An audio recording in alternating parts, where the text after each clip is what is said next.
निज समय बाहर करके समस्त बाधा विघ्न को अतिक्रम करी आम सहित उपस्थित होती आमर राष्ट्रीय सभापति डॉक्टर जगत प्रकाश नड्डा जी आम मानक समस्त को आज ये हॉल जो मैंने सदस्यता नेबे तांकरी पृष्ठपोषकतार आम समस्ते ये सदस्यता ग्रहण करवा। आपण माने समस्ते प्रबुद्ध वर्ग विशिष्ट व्यक्तित्व एवं आपण मानक सहायतार ही भारतीय जनता पार्टी जो भाव में आमर राज्य मुख्यमंत्री आशा रखिले ए नूतन ओडिशार गठन स्वप्न साकार हम। बर्तमान मु अनुरोध करुच्ची आमर राष्ट्रीय सभापति डॉक्टर जगत प्रकाश नड्डा को आपण मानक सदस्यता ग्रहण करेंगे एवं तांकर भाषण रखिए।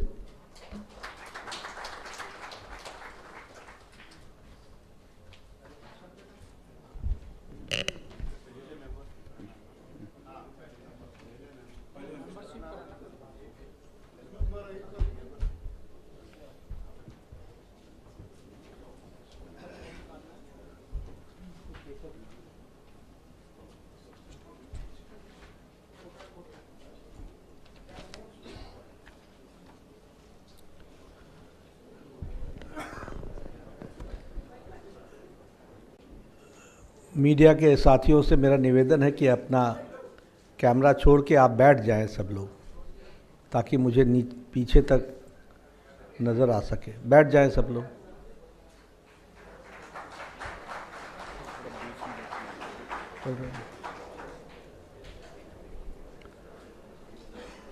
आज के इस सदस्यता अभियान में मंच पर उपस्थित हमारे उड़ीसा प्रदेश के यशस्वी मुख्यमंत्री सम्माननीय श्री मोहन मांझी जी, हमारे बहुत ही संवेदनशील और कर्मशील जुझारू अध्यक्ष श्री मनमोहन सामल जी, हमारे उप मुख्यमंत्री केवी सिंह देव जी, हमारे साथी मित्र सम्राट पात्रा जी और सभी क्षेत्र से different walks of life and the leaders of the society, आप सब लोग यहाँ पर आए हैं। सबसे पहले तो आपको इस सदस्यता अभियान में आने के लिए मेरी ओर से आप सबका बहुत बहुत अभिनंदन और स्वागत है।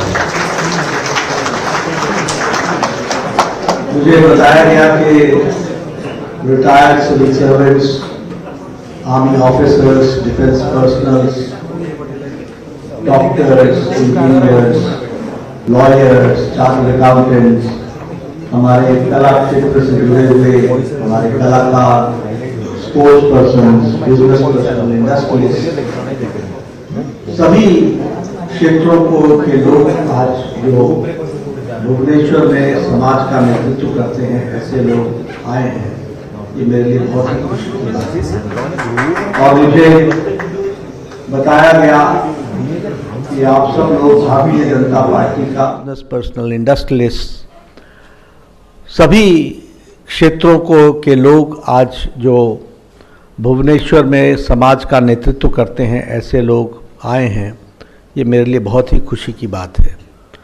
और मुझे बताया गया कि आप सब लोग भारतीय जनता पार्टी का सदस्य बनना आप लोगों ने मंजूर किया है और आप उसमें भाग लेने के लिए आए हैं।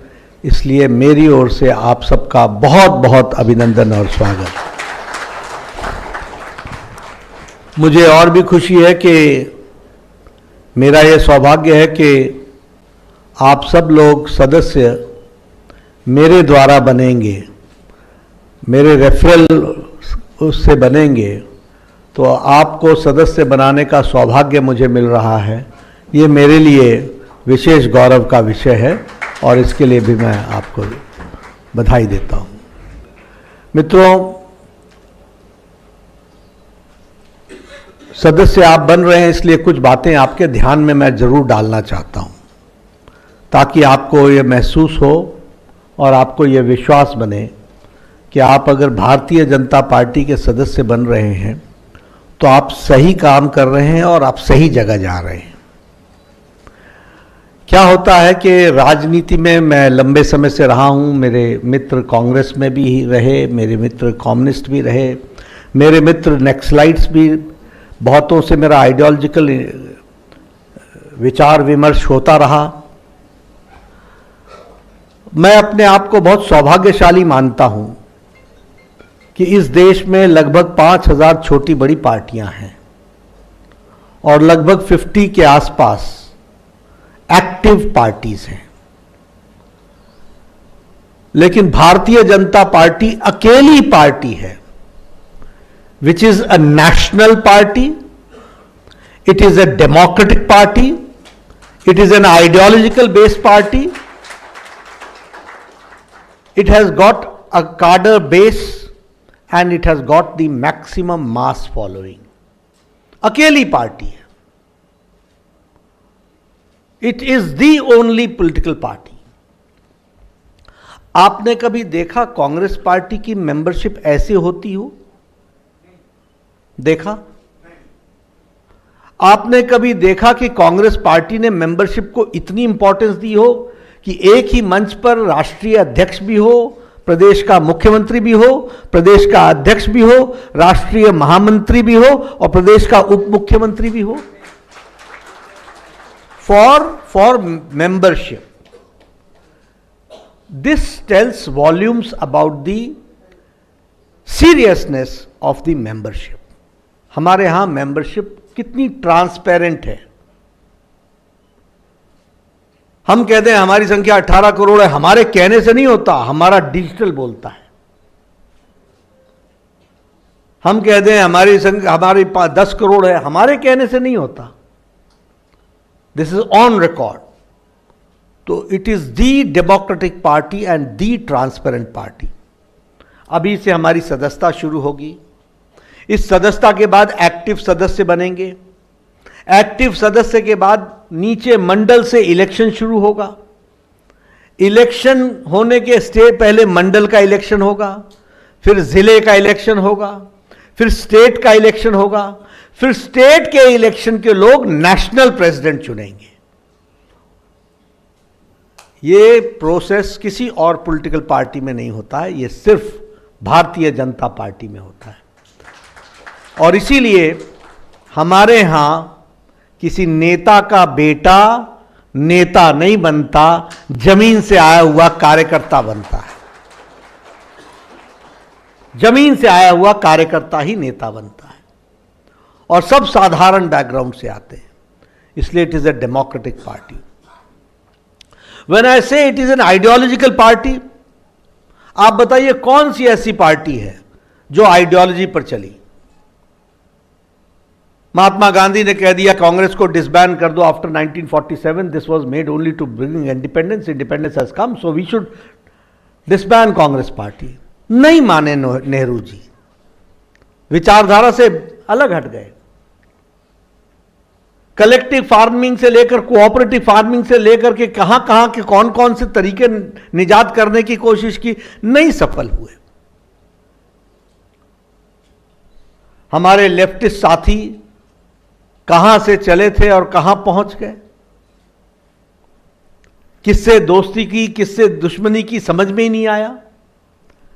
आज केरल में वो आपस में नूरा कुश्ती करते हैं और दिल्ली में दोस्ती करते हैं, समझ में नहीं आता। फोटोग्राफी सेशन करते हैं, वेस्ट बंगाल में लड़ते हैं और दिल्ली में साथी बनकर के खड़े हो जाते हैं।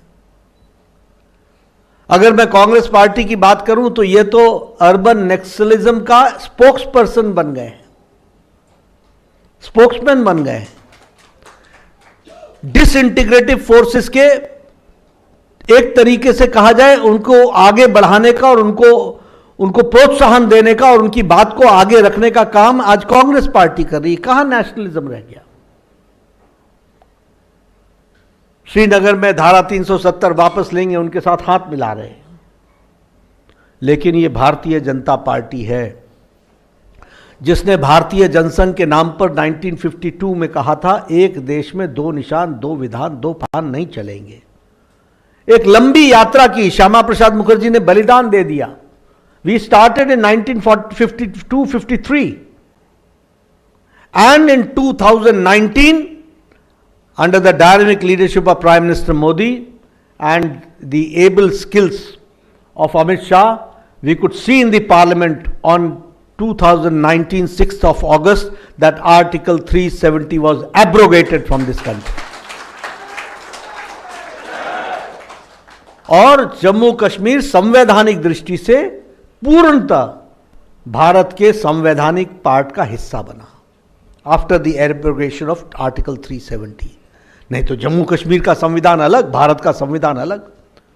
भारत के लगभग 200 कानून ऐसे थे जो जम्मू कश्मीर की धरती पर नहीं लगते थे। एससी को रिजर्वेशन नहीं मिलता था, वाल्मीकि को रिजर्वेशन नहीं मिलता था। वेस्ट पाकिस्तान से आए हुए मनमोहन सिंह वो प्रधानमंत्री बनते हैं। वेस्ट पाकिस्तान से आए हुए अडवाणी जी वो डिप्टी प्राइम मिनिस्टर बनते हैं।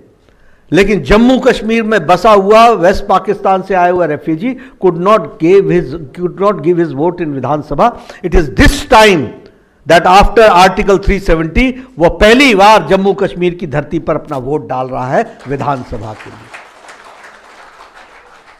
तो जो आइडियोलॉजिकली हम लोगों ने 53 में कहा, हमने 2019 में कवर किया, उसको पूरा किया, लेकिन हम कंसिस्टेंट रहे अपने आइडियोलॉजी में। अगर हमसे पूछते थे लोग, तुम्हारा इकोनॉमिक ऑर्डर क्या है, तुम्हारा इकोनॉमिक एजेंडा क्या है, मैंने कहा तुम्हारे समझ में नहीं आएगा, क्योंकि तुम साइलोज में बटे हुए हो। हम समग्रता में सोचते हैं।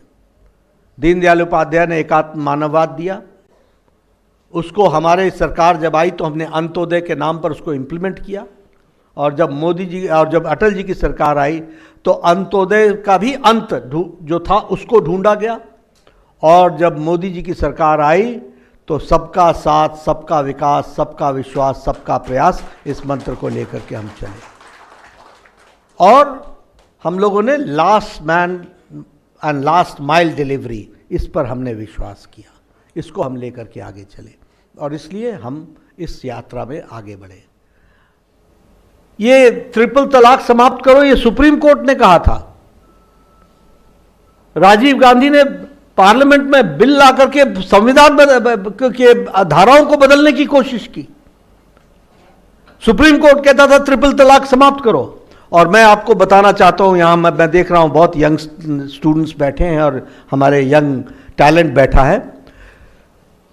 आपको शायद मालूम नहीं होगा, बांग्लादेश में ट्रिपल तलाक नहीं है, पाकिस्तान में ट्रिपल तलाक नहीं है, अफगानिस्तान में ट्रिपल तलाक नहीं है, ईरान में ट्रिपल तलाक नहीं है, सीरिया में ट्रिपल तलाक नहीं है, इंडोनेशिया में ट्रिपल तलाक नहीं है। ये सब इस्लामिक देश हैं। लेकिन हमारे भारत में सेकुलरिज्म के नाम पर ट्रिपल तलाक चल रहा था और मुस्लिम बहनों को मुख्य धारा से वंचित किया जा रहा था। उनको अधिकार देने का काम किया तो प्रधानमंत्री मोदी ने किया। यह हमारा आइडियोलॉजिकल प्रिंसिपल। हमने 1987-88 शायद पालमपुर का रेजोल्यूशन 1989 हमने कहा हम राम मंदिर का रास्ता प्रशस्त करेंगे। हमारे साथी पूछते थे राम मंदिर बनाएंगे, तिथि कब बताएंगे। मैंने कहा तिथि भी बताएंगे और मंदिर भी बनाएंगे। और 22 जनवरी को भव्य राम मंदिर बन करके तैयार हुआ, जिसका लोकार्पण प्रधानमंत्री मोदी जी ने किया। इसलिए we are an ideological based party. जिस बात को हम लोगों ने कहा वो आइडियोलॉजिकल बेस्ड, और उसको आइडियोलॉजिकली हम लोगों ने प्रूव करके उसको हम आगे बढ़े।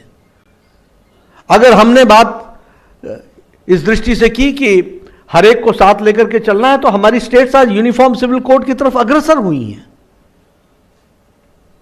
समाज को एक करना है, सबका साथ, सबका विकास, सबका विश्वास, सबका प्रयास। और we are a cadre based party. अगर हम कैडर बेस्ड पार्टी कहते हैं तो हमारी पिछली मेंबरशिप 18 करोड़ की हुई है।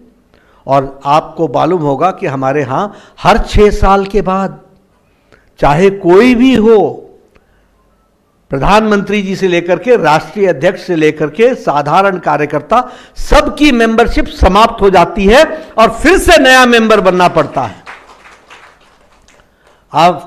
और इसीलिए आपने देखा होगा 2 सितंबर को प्रधानमंत्री जी पहले सदस्य बने, उसके बाद मैं बना, फिर उसके बाद हमारे अमित भाई, हमारे रक्षा मंत्री जी, और फिर इस तरीके से मेंबरशिप आज 6 करोड़ क्रॉस कर गई है और 6 करोड़ हम लोगों ने 2 सितंबर से आज मेंबरशिप बन करके दिया है। तो इतना ट्रांसपेरेंट और इतने सिस्टमैटिक तरीके से हमारी मेंबरशिप का कार्यक्रम चलता है और हम अपने कॉन्स्टिट्यूशन के तरफ से उसका ध्यान रखते हैं। तो जब मैंने कहा कि कार्डर बेस्ड है, तो कार्डर बेस्ड का मतलब है ये है कि आज हमारी पार्टी में 10,40,000 बूथ हैं, जिसमें से 8,40,000 बूथ पर हमारा बूथ का अध्यक्ष है और हमारी समिति। We are the largest. हमारे 1.5 लाख हमारे शक्ति केंद्र हैं जिस पर हमारा काम चल रहा है। 15,000 से ज़्यादा हमारे मंडल हैं और ये कार्डर बेस्ड तरीके से हम अपनी पार्टी को ग्रो कराते हैं और उसको बढ़ाते हैं। और ऑल इंडिया है, पैन इंडिया है दिस पोलिटिकल, अपने बीजेपी पॉलिटिकल पार्टी। अगर मैं बात करूं अपने मास फॉलोइंग की, तो आज लगभग 350 हमारे मेंबर पार्लियामेंट हैं, 1500 से ज़्यादा हमारे आज विधायक हैं, 7,000 से ज़्यादा 7,000 से ज़्यादा हमारे मेयर, जिला परिषद सदस्य, चेयरमैन, बीडीसी, ब्लॉक समिति के सदस्य, ये हमारे 7,000 से ज़्यादा है। We have got the maximum mass following. और सबसे बड़ी बात यह है कि आज प्रधानमंत्री मोदी जी के नेतृत्व में भारतीय जनता पार्टी इस बात के लिए आपका आह्वान करने आई है कि हम सब लोग विकसित भारत 2047 में भारत को बनाएंगे। इसके लिए आप सब लोग मिलकर के जुड़े और भारतीय जनता पार्टी को मजबूती प्रदान करें, यह हमारा उद्देश्य है। मैं यहां आपको यह भी बताना चाहता हूं, इकोनॉमी की लोग बात करते हैं।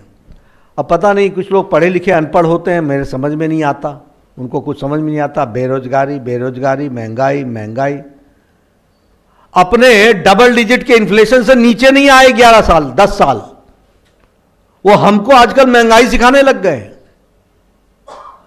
अभी देखिए, अमेरिका की अर्थनीति लड़खड़ाई हुई है, यूरोप की अर्थनीति लड़खड़ाई हुई है, ऑस्ट्रेलिया की अर्थनीति लड़खड़ाई हुई है, जापान की अर्थनीति मुसीबत में है, चाइना की अर्थनीति मुसीबत में है।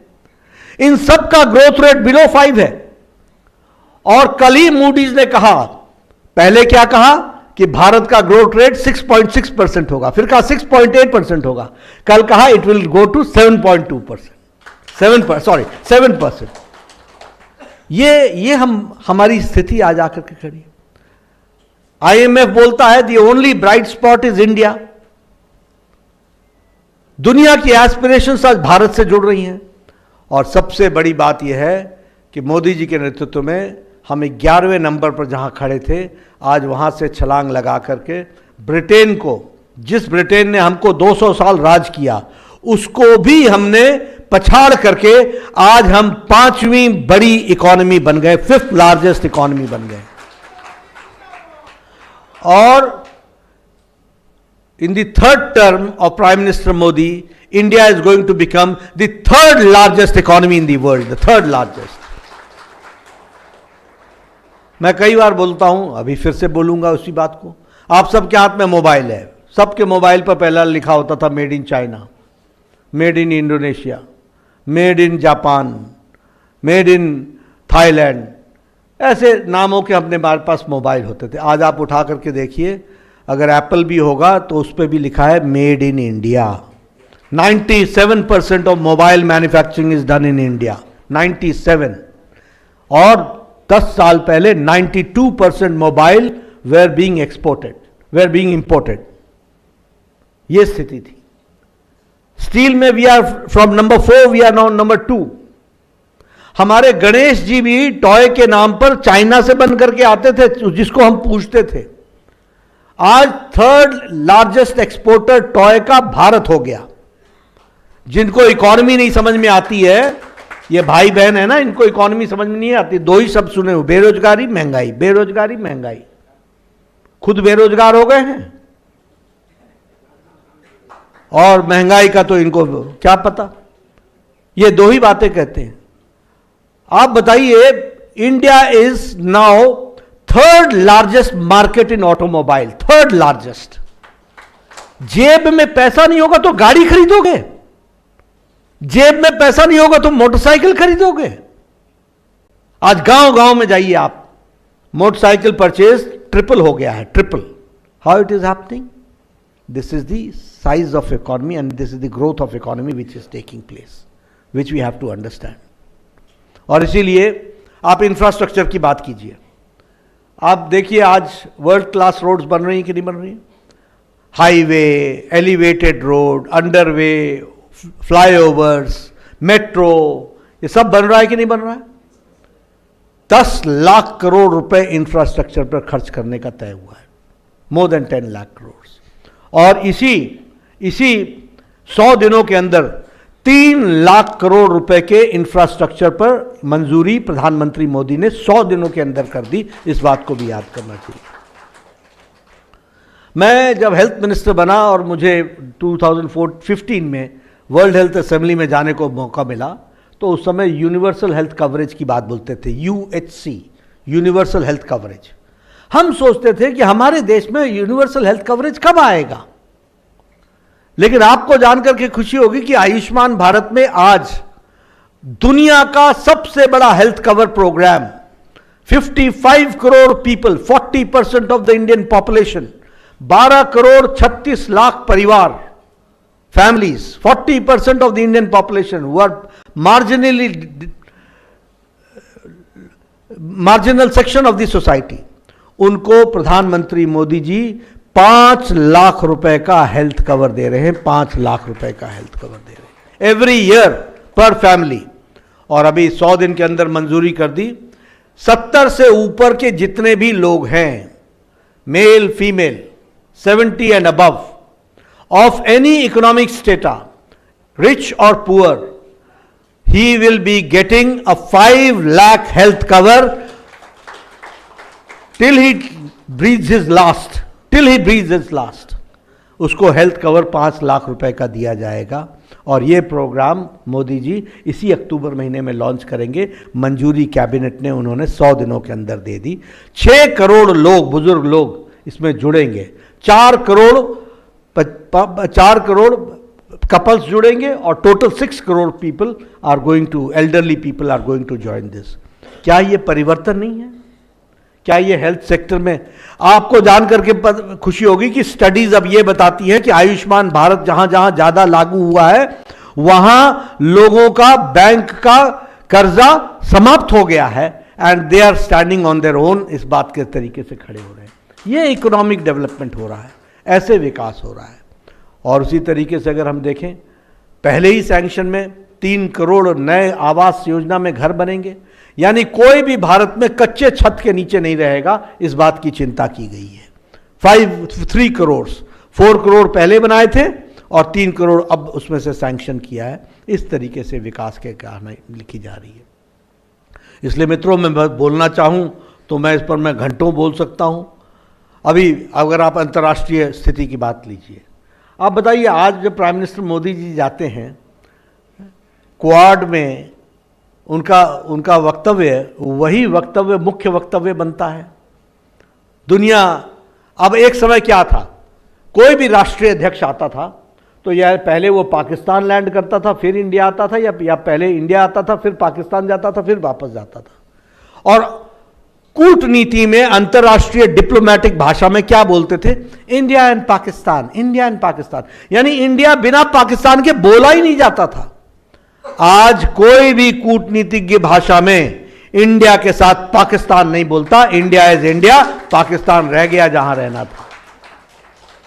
पहले मनमोहन सिंह जाते थे अमेरिका में तो क्या डिस्कस करते थे? टेररिज्म हो रहा है, हमारे यहाँ क्रॉस बॉर्डर एक्टिविटीज़ हो रही हैं। और अमेरिका में आज प्रधानमंत्री मोदी जी जाते हैं तो डिस्कशन होती है ऑन टेक्निकल नॉलेज पर, हम साथ कैसे चलें। डिस्कशन होती है सेमीकंडक्टर्स पर, डिस्कशन होती है ग्लोबल वार्मिंग पर, डिस्कशन होती है एनवायरनमेंट पर, डिस्कशन होती है इंटरनेशनल सोलर अलायंस पर, डिस्कशन होती है। और इंडिया उसमें लीड लेता है। प्रधानमंत्री मोदी जी के वक्तव्य उसमें महत्वपूर्ण होते हैं। इसलिए आज भारत मोदी जी के नेतृत्व में आगे जिस तीव्र गति से बढ़ रहा है और हम विकसित भारत के संकल्प यात्रा को लेकर के उस 2047 में विकसित हम देखें, इसके लिए, और खास करके जो यंगर जनरेशन है, they are going to see 2047, for that this 5 year is very important. इसीलिए मोदी जी ने कहा यही समय है और सही समय है, और मैं ये कहता हूं कि सदस्य बनने का भी यही समय है और सही समय है। आप सब लोग बीजेपी के पार्ट बने।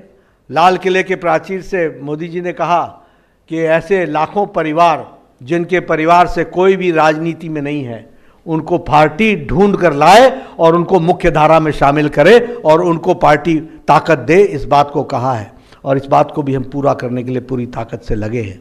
इसलिए आप सब से मेरा निवेदन है, आपने मेरी बात सुनी, आपका बहुत बहुत धन्यवाद। लेकिन आप सब लोग सदस्य बने और सदस्य बनने के बाद आप रेफरल नंबर से दूसरों को भी सदस्य बनाएं और भारतीय जनता पार्टी को एक आप मजबूती प्रदान करें। एक बात अंत में और बोल देना चाहता हूं, आजकल एक कार्यक्रम चला है नो बीजेपी। नो बीजेपी मतलब KNOW, NO नहीं,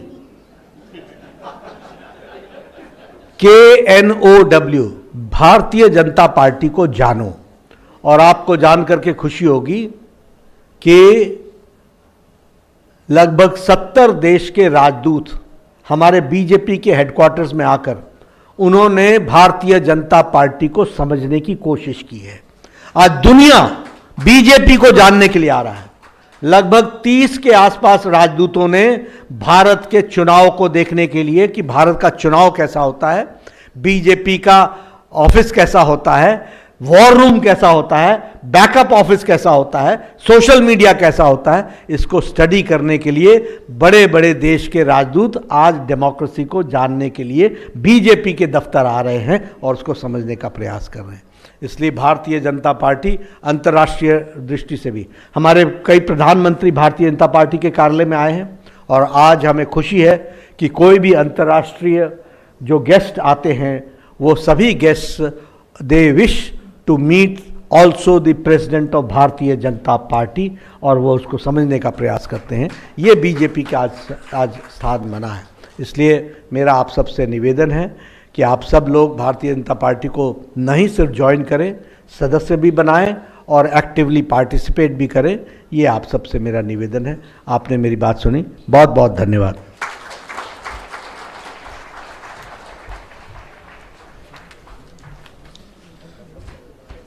राष्ट्रीय सभापति श्री